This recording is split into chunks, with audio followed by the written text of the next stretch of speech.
Kembali di Sido Malam pemirsa, polisi tangkap 4 tersangka dalam kasus kebakaran kediaman Hakim Tindak Pidana Korupsi Pengadilan Negeri Medan, Sumatera Utara. Polisi memastikan pembakaran itu dilakukan secara sengaja berdasarkan hasil pemeriksaan saksi, CCTV, dan olah tempat kejadian perkara. Motif para tersangka ini karena sakit hati pada korban hingga merencanakan pembakaran dan pencurian. Dan dendam terhadap korban. Sebelumnya aksi para tersangka ini terekam kamera CCTV memasuki komplek perumahan korban di Medan, Sumatera Utara. Setelah mencuri perhiasan korban, pelaku menyiram area kamar dengan bahan bakar dan menyalakan api di beberapa titik hingga rumah terbakar. Tidak langsung ke perumahan, tetapi dia berkeliling-keliling dulu di jalan. Ya. Dia mati, kejadian ini yang bersangkutan sudah keluar dan merencanakan pembakaran dan pencurian. Kenapa tersangka tahu detail dan lancar melakukan kejahatan ini? Karena mengetahui betul seluk-beluk di dalam rumah, penempatan kunci, dan lain-lainnya. Saya hanya bisa menjelaskan motif dari pelaku melakukan. Pemirsa, pemimpin perusahaan rokok besar di Indonesia PT Djarum dicekal oleh Kejaksaan Agung. Direktur Utama PT Djarum Victor Rahmat Hartono menjadi salah satu dari 5 orang yang dicekal Kejaksaan Agung ke luar negeri. Pencekalan ini terkait penyidikan kasus dugaan korupsi pajak periode 2016 hingga 2020. Pengajuan pencegahan juga sudah dikonfirmasi Menteri Imigrasi dan Pemasyarakatan.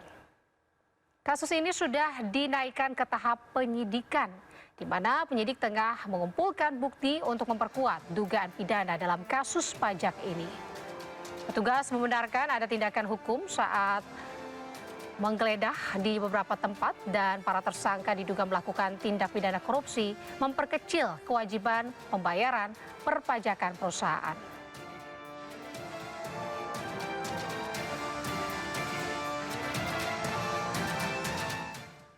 Pemirsa, KPK menyatakan penyelidikan perkara dugaan korupsi Google Cloud ini telah rampung, bahkan telah melakukan gelar perkara di tingkat pimpinan.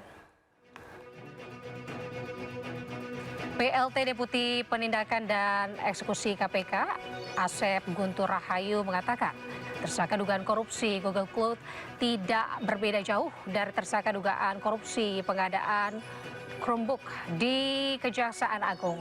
Salah satunya Nadiem Makarim yang saat itu menjabat Menteri Pendidikan, Kebudayaan, Riset, dan Teknologi. KPK memastikan tidak akan menangani perkara dugaan korupsi Google Cloud. Perkara ini akan dilimpahkan ke Kejaksaan Agung karena dianggap memiliki irisan dengan perkara dugaan korupsi pengadaan Google Chromebook. Ya, yang sama itu NM, kemudian staf susnya. Yang berbeda, ada yang berbeda, ada. Yang berbeda karena pengadaannya itu bukan kalau tidak salah yang Chrome itu ada di Dirjen Sekolah Dasar ya, apa gitu, saya agak lupa tuh. Kalau nanti dicek ya. Nah, ini berbeda yang pengadaannya. Gitu. Nah, tapi sebagian besar itu sama. NM, kemudian siapa namanya, statusnya itu yang belum JT, itu JT.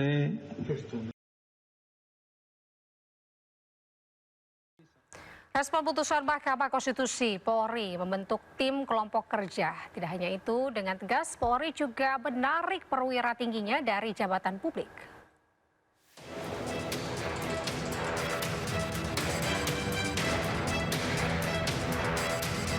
Mabes Polri mulai menjalankan putusan Mahkamah Konstitusi. Polri pun menarik perwira tinggi aktif kepolisian yang akan menjabat posisi sipil di luar struktur tugas kepolisian. Kapolri Jenderal Listio Sigit Prabowo menarik penugasan perwira tinggi Polri di Kementerian UMKM. Tak hanya itu, Polri juga membentuk tim kelompok kerja untuk mengkaji putusan MK. Tindak lanjut Polri terhadap putusan MK Kapolri telah membentuk tim kelompok kerja untuk melakukan kajian cepat terhadap implikasi putusan MK nomor 114 agar tidak terjadi multitafsir dalam proses pelaksanaannya. Berdasarkan pertimbangan tersebut, Polri melakukan penarikan Pati Polri yang sedang dalam proses orientasi dalam rangka alih jabatan di Kementerian UMKM Republik Indonesia untuk kembali di lingkungan Polri dalam rangka pembinaan karir atas nama Inspektur Jenderal Polisi Raden Prabowo Argoyuwono SIK MSI berdasarkan surat Kapolri tanggal 20 November 2025. Sebelumnya, Mahkamah Konstitusi memutuskan anggota Polri tak bisa lagi menduduki jabatan sipil atas penugasan Kapolri. Jika ingin menduduki jabatan sipil, maka polisi harus mengundurkan diri atau pensiun terlebih dahulu. Hal ini menjadi bagian dari putusan perkara nomor 114. Kepolisian Negara Republik Indonesia dalam menentukan arah kebijakan nasional disalurkan melalui Majelis Permusyawaratan Rakyat paling lama sampai dengan tahun 2009. 3 anggota Kepolisian Negara Republik Indonesia dapat menduduki jabatan di luar kepolisian setelah mengundurkan diri atau pensiun dari Dinas Kepolisian. Pasal 28 Undang-Undang 2 2002. Ayat 1, Kepolisian Negara Republik Indonesia bersikap netral dalam kehidupan politik dan tidak melibatkan diri pada kegiatan politik praktis. Ayat 2, keanggotaan Kepolisian Negara Republik Indonesia tidak menggunakan hak memilih dan dipilih. Dan 3, anggota Kepolisian Negara Republik Indonesia dapat menduduki jabatan di luar kepolisian setelah mengundurkan diri atau pensiun dari Dinas Kepolisian. Permohonan perkara ini diajukan oleh Syamsul Jahidin yang merupakan seorang mahasiswa doktoral sekaligus lulusan advokat dan Christian Adrianus Sihite yang merupakan seorang lulusan sarjana ilmu hukum. Tim Liputan iNews melaporkan. Pemirsa, lapor damkar saja seolah jadi solusi bagi persoalan warga. Dari masalah cinta hingga pidana, warga lebih memilih damkar yang dianggap lebih tanggap dan memberikan solusi cepat ketimbang lapor ke polisi.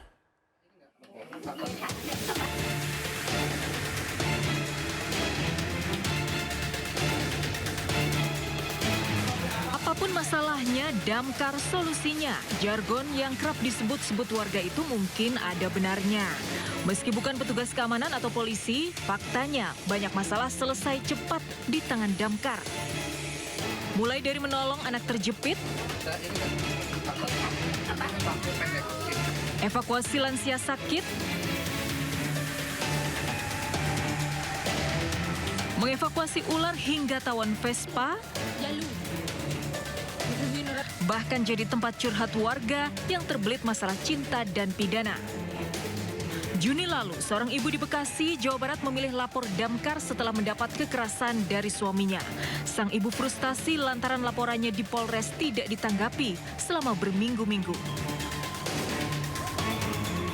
Warga pilih lapor ke damkar daripada ke polisi lantaran damkar dinilai lebih tanggap dan kasih solusi cepat. Hal itu diakui Wakapolri Komjen Pol Dedi Prasetyo saat bicara di DPR. Optimalisasi pelayanan publik berbasis digital adalah 110. Ya, saat ini masyarakat lebih mudah melaporkan segala sesuatu ke damkar karena damkar quick response cepat. Dan dengan perubahan optimalisasi 110, harapan kami setiap pengaduan masyarakat bisa direspon di bawah 10 menit. Dalam paparannya, Wakapolri juga belak-belakan soal kinerja jajarannya.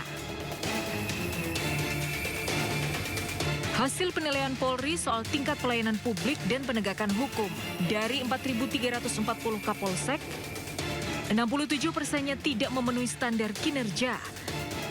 Sementara dari 440 Kapolres, 36 diantaranya punya performa kurang.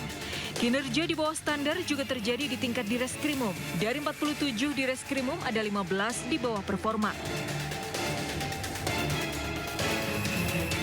Kinerja kepolisian yang masih di bawah standar tentu tak bisa dibiarkan. Polri harus berbenah sesuai tugasnya menegakkan hukum, memberikan perlindungan dan juga rasa aman kepada masyarakat. Karena kalau damkar terus-terusan jadi solusi, lalu apa gunanya para polisi? Tim Liputan iNews melaporkan.